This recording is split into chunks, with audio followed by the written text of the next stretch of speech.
the only show where we give you plates full of flavors and wallets full of savings. Hi again, I am Ella Gaspi, your host and your plate date for today. Together with me is... Hi, I'm Louie, your resident cook and your plate date who will show you how to have great meals na hindi lang masarap, pero perfect din when it comes to cooking in small spaces with limited equipment.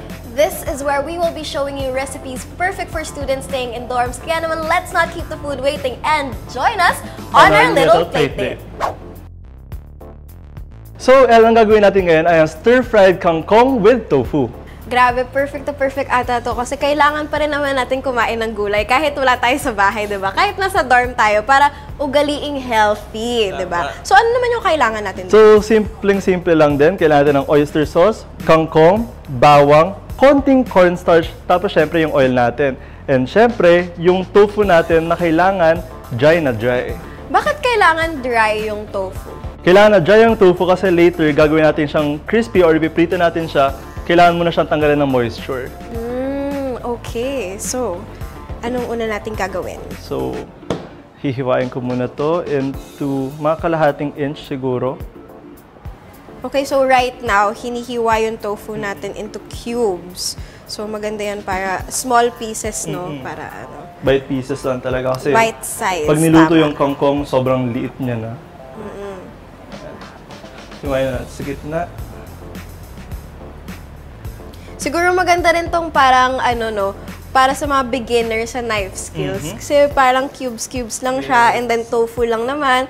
So parang hindi ka rin magkakamali, di ba? Yes, that's true. So ngayon na nakita niyo na yung ingredients, I think we should start cooking. Okay, so first prepare your water, your oyster sauce, and syempre yung konting cornstarch natin. So El, yung cornstarch lalagyan natin para medyo lumapot yung sauce pag niluto natin siya later. Oh, I see. You're kind of making a cornstarch slurry, right? Tama. Diba? Lagyan natin siya. So, dito mo siya ihahalo and then you're gonna add the water into it. Yes. Okay. So, make sure na konti lang kasi pag sumobra, mahihirapan tayo later. Dadagdag tayo ng oyster sauce na magdadagdag. So, pwede siyang magbago ng flavor later. Okay. So, kung sakaling na sobrahan nga siya, paano naman mara-remedy ng mga, ng audience natin to? Siguro, yun nga, dadagdagan mo siya ng oyster sauce later. Pero, you have to be mindful na wag sobrahan din kasi it can ruin yung pag sobrang dami, for example, ng sauce, hindi na siya masarap kainin, di ba? Okay, oo. Kasi parang konti na lang yung sahog. So, you have to remedy that by adding more ingredients. So, piprito na natin yung ating tofu na super dry with oil. So, important pala talaga guys na dapat pinapat dry nyo siya dahil yung moisture na nasa tofu, it will help in parang creating a crispy exterior sa ating tofu. So, kailangan talaga na pinapat dry siya para ma-draw out yung moisture na yon. Siyempre, para ma-balance dun sa kangkong natin at saka para mag-blend siya well with our sauce.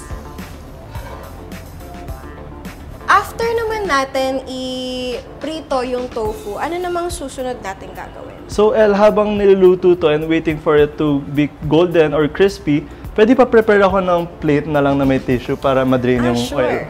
Okay. So, need nating i-drain yung oil from the tofu, guys. So, ayan, dahil medyo golden brown na siya, we can put it nasa tissue na may plate na may tissue.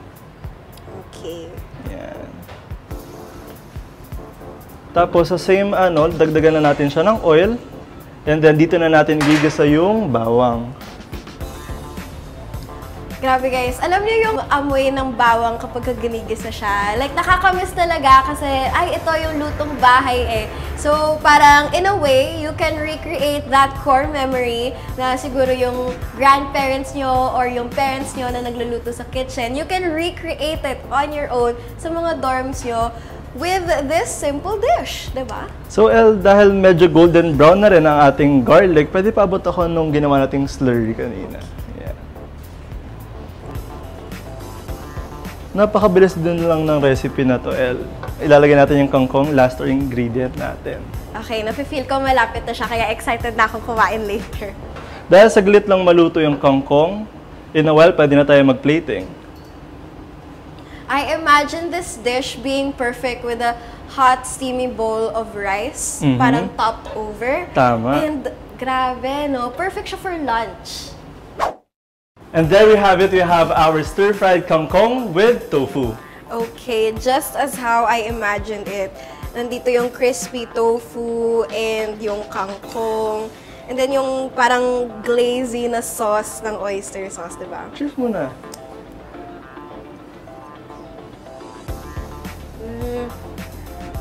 Para talaga siyang lutong bahay. Ang sarap niya kasi naano mo yung crispiness ng tofu. And at the same time, perfect siyang balance with the kangkong and yung oyster sauce. So, very perfect siya for lunch kapag ka may rice ka. Parang feeling ko, if you're eating healthy, pwede naman siguro brown rice or red rice, diba? Tama. Pero speaking of rice, sana may rice tayo ngayon kasi this would be very perfect with that talaga. Yeah. You too should try out our recipe. And that ends another episode of Plate Date, your college cooking bestie. See you on the next episode, guys! Bye!